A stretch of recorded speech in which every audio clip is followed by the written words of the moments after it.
Hi everyone, welcome to Small Talks with MyWellbeing. My name's Courtney and I'll be your guest host today. I'm so glad that you're all here. The question I'll be weighing in on today is, how do I control my anger? This is such an important question and so relevant for so many. Anger can present itself in many forms, whether that's lashing out verbally in the form of arguing, cursing, or physically, such as clenching your fist, throwing something, punching your pillows. Let's discuss some practical ways you can effectively manage anger. First, take a nice deep breath and remind yourself that anger is a normal, healthy emotion that can also be a signal that we might need to address something. However, when we're no longer in control of how we express our anger, or if our expression harms others, either directly or indirectly, we need to turn inward and look at ways to better respond to our angry feelings. Sometimes we may get angry about someone or something and not even understand why. In order to fully take control of our anger, we need to figure out where it comes from. Next time you get angry, take a second afterwards to pause and think about what caused your reaction. Was it the situation that was occurring at that exact moment, or was that situation just the catalyst for feeling angry about a bunch of things that we were holding inside? If we can identify these triggers, we can try to plan ahead to better manage the triggers, or practice some skills to use in the moment to control our reactions. Sometimes what triggers us is not always so straightforward, and that's okay. You don't have to identify every single trigger in order to learn how to better control your anger. However, I suggest keeping a journal, maybe just in the notepad of your phone, so that you can keep track of the situations that make you feel angry and see if you do notice a pattern. So what exactly are some of these skills that I mentioned? It's always good to have a toolbox of relaxation techniques at your disposal. Some of these you've probably heard about before, such as deep breathing, imagining a relaxing place, or reciting a calming phrase. Take these skills to the next level by finding what works best for you and then making it your own. For example, with deep breathing, I always found it helpful to pick a magic number. This provides us a concrete goal to look forward to in this. So tell yourself, okay, I just need to take 10 deep breaths. This can help to refocus our anger and calm physical sensations. Anger elicits physical sensations such as increased heart rate, blood pressure, muscle tension, feeling shaky.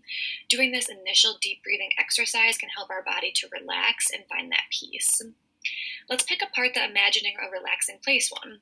Is there a place that comes to mind when I say that? Somewhere that maybe brings you pleasant memories or that makes you feel safe and calm. If we can take a second to imagine this place, the sounds, smells, truly take it all in, it can give our body a sense of relief and help us mentally step away from the triggering situation. Finally, reciting a calm phrase. This can be anything that makes you feel calm. For some, I will be okay, I am strong, something that will lift you up. Choose that magic number with this one as well. So you'd want to recite, I can control my anger 5 times, and then check in. Does my body need more? And if I do need more, now what? The next important thing in taking control of our anger is being intentional about how we express it. We can express our anger in a healthy way when we're able to first take a step back, take a time out, and then revisit the situation with a more clear mind. However, we do want to be sure to address the anger and not just take a break and never come back to it.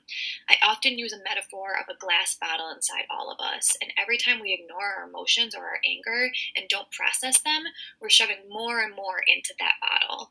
One day, it's inevitably going to explode. Oftentimes, this can contribute to angry outbursts that seem disproportionate to the trigger.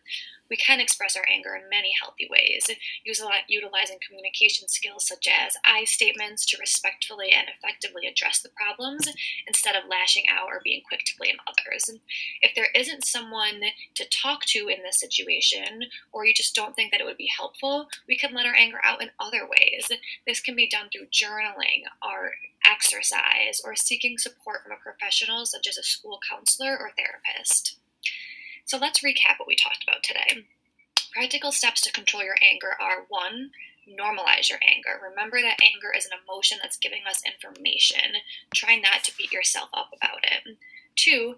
Identify your triggers. What makes you angry? Keep a log and take note of patterns, behaviors, and situations that provoke you. 3. Practice relaxation techniques when you're faced with your triggers. Take a time out, try deep breathing, reciting a calming phrase, or anything that you find works best for you and your body. 4, express your anger in healthy ways. Be intentional in this expression. You are in control. Staying in control does require the same diligence as training a muscle. We don't get a six-pack from doing ab exercises once, and it's the same concept here. Repeated practice makes perfect. In fact, you don't even have to be angry when engaging in relaxation techniques for them to be effective.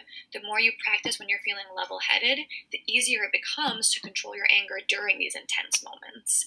As always, remember to take it easy on yourself. Anger is normal, and it's normal for our impulses to want to react aggressively at times. Take back control over your reactions with these tools discussed today, and reach out for support if it feels too challenging.